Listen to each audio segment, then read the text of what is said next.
ప్రపంచంలో ఏ దేశం లేని ప్రత్యేకత భారతదేశానికి ఉంది. అదే భిన్నత్వంలో ఏకత్వం. అనేక కులాలు, అనేక మతాలు ఉన్నటువంటి దేశంలో ప్రజలందరూ సమైక్యంగా కలిసి మెలిసి ఉండడమే భిన్నత్వంలో ఏకత్వం. తరతరాలుగా యుగ యుగాలుగా భారతదేశంలో భారతీయులు అందరూ కలిసి ఇదే విధానంలో తన జీవన విధానాన్ని కొనసాగిస్తున్నారు.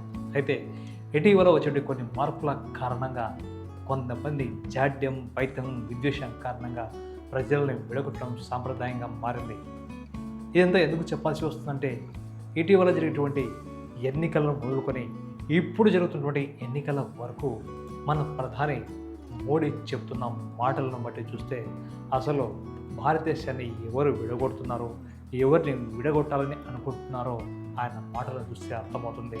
మరి మొన్నటికి మొన్న మే మొదటి మాసంలో జరిగినటువంటి ఎన్నికల ముందు ప్రధాని భారతదేశ ప్రజలను కాంగ్రెస్ పార్టీ విడగొడుతుందని, మతాల వారిగా, కులాల వారిగా ఒక సామాజిక వర్గానికి సంపదను మరికొందరికి దోచిపెట్టే ప్రయత్నం చేస్తుందని వితండవాదం చేసి ఆరోపణలు చేశారు.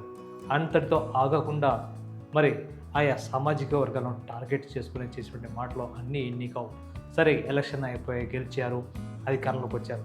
ఆ తర్వాత ప్రస్తుతం ఇప్పుడు కొన్ని రాష్ట్రాల్లో జరిగినటువంటి ఎన్నికల్లో, ముఖ్యంగా మహారాష్ట్రలో జరిగినటువంటి ఎన్నికల నేపథ్యంలో ప్రధాని అదే మాటలు, అదే వైఖరిని వ్యవహరించడం ఎంత మాత్రం సమంజసం కాదన్నది సామాజిక నేతల అభిప్రాయం.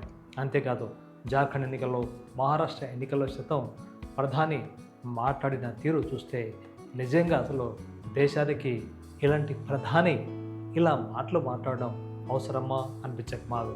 జార్ఖండ్ పర్యటనలో మోడీ మాట్లాడిన మాటలు చూస్తే గిరిజనులు సైతం కాంగ్రెస్ పార్టీ విడగొట్టే ప్రయత్నం చేస్తుందని చెప్పడం విడ్డూరం.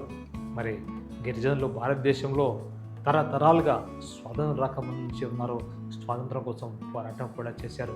అలాగే మహారాష్ట్రలో సైతం జరిగిన ఎన్నికల ప్రచారంలో మోడీ వివరించిన శైలి ఎంత మాత్రం సమంజసం కాదన్నది రాజకీయ విశ్లేషకుల యొక్క అభిప్రాయం. ఎందుకంటే ప్రధాని స్థాయిలో ఉన్నటువంటి వ్యక్తి ఇలా భారతీయులను తాము ఎన్నుకున్న ప్రజలను ఇలా విడగొట్టే విధంగా మాట్లాడడం, ఆ విడగొట్టే పద్ధతి విపక్షమైనటువంటి కాంగ్రెస్ పార్టీ మీద నెట్టివేయడం ఎంతవరకు సమంజసమని రాజకీయ విశ్లేషకులు అనుమానిస్తున్నారు, అవమానిస్తున్నారు కూడా. చూస్తే నిజంగానే మోడీ యొక్క భారతీయులను రెండుగా విడగొట్టడంలో అవమానించే విధంగా ఉన్న ఆ వైఖరిని మార్చుకోవాలని విపక్ష నేతలు కోరుతున్నారు.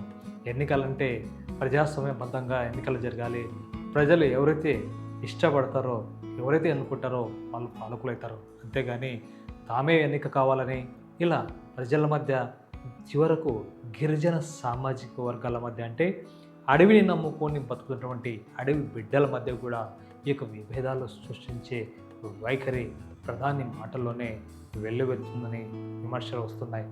నేపథ్యంలో ఎన్నికలు జరుగుతున్న ఈ తరుణంలో ప్రధాని విభజించు పాలించు అనే సిద్ధాంతాన్ని, బ్రిటిష్ వారి సిద్ధాంతాన్ని అమలు చేయడానికి కాంగ్రెస్ పార్టీపై నెపవేయడం ఎంత మాత్రం సమంజసం కాదు. ఇప్పటికే భారతదేశంలోని అనేక రాష్ట్రాల్లో ప్రజల చేత ఎన్నికైనటువంటి ప్రజాప్రతినిధులను అడ్డదారులో తీసుకువెళ్ళి ప్రజాస్వామ్యంలో తమ పార్టీ నేతలను నిలబెట్టిన ఘనత భారతీయ జనతా పార్టీది అన్న విషయం దేశానికి మొత్తానికి కాదు, ప్రపంచం అందరికీ తెలుసు.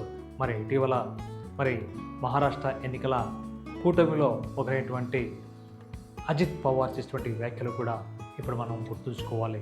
ఎందుకంటే గతంలో ఉద్ధవ్ ఠాక్రే సర్కార్ను కూల్చడానికి ఎవరెవరు పాల్గొన్నారు, ఎవరెవరితో మంత్రాలు జరిపారు అనే విషయాన్ని అజిత్ పవార్ ఓ మీడియా పరంగా జరిగినటువంటి ఇంటర్వ్యూలో స్పష్టం చేయడం ఆ పార్టీ నేతలకు మింగుడు పడడం లేదు. అంటే భారతదేశంలో తాము అధికారంలో లేనటువంటి రాష్ట్రాల్లో ఎలాగైనా సరే, అడ్డదారిలో అయినా సరే అధికారంలోకి రావాలని చేస్తున్న ప్రయత్నాలు మహారాష్ట్రలో జరిగినటువంటి పరిణామాలను చూస్తే అర్థమవుతుంది. ఈ నేపథ్యంలో ప్రధాని ఎక్కడ వెళ్ళినా, ప్రచారంలో వెళ్ళినా కాంగ్రెస్ పార్టీని టార్గెట్ చేసుకుంటూ విభజించే సిద్ధాంతాన్ని కాంగ్రెస్ పార్టీ అమలు చేస్తుందని, భారతీయులను విడగొట్టే ప్రయత్నం చేస్తుందని చెప్పడం నిజంగా విడ్డూరం. తరతరాలుగా, యుగ యుగాలుగా కలిసిమెలిసి ఉంటూ భిన్నత్వంలో ఏకత్వంలో ఉన్నటువంటి ఈ భారతీయుల మధ్య ఈ విభేదాలు చూపెట్టడం ఒక ప్రధాని నాయకత్వానికి, ప్రధాని మాటల్లో రావడం నిజంగా విడ్డూరం. ప్రధాని తన వైఖరిని మార్చుకొని భారతీయులను గౌరవించే విధంగా భారతీయులందరూ ఐక్యంగా ఉంటారని, భారతీయులు ఐక్యతకు ప్రతీక అని చెప్పుకుంటే బాగుంటుందని, భారతీయులను విడగొట్టే ప్రయత్నం చేస్తున్నారని విపక్షంపై నెట్టివేయడం ఎంతమాత్రం సమంజసం కాదు. ప్రస్తుతం ఇప్పుడు మణిపూర్లో జరుగుతున్నటువంటి సంఘటనలే ఇందుకు ఉదాహరణ. 1.5 ఏళ్ల క్రితం నుంచి జరుగుతుంది.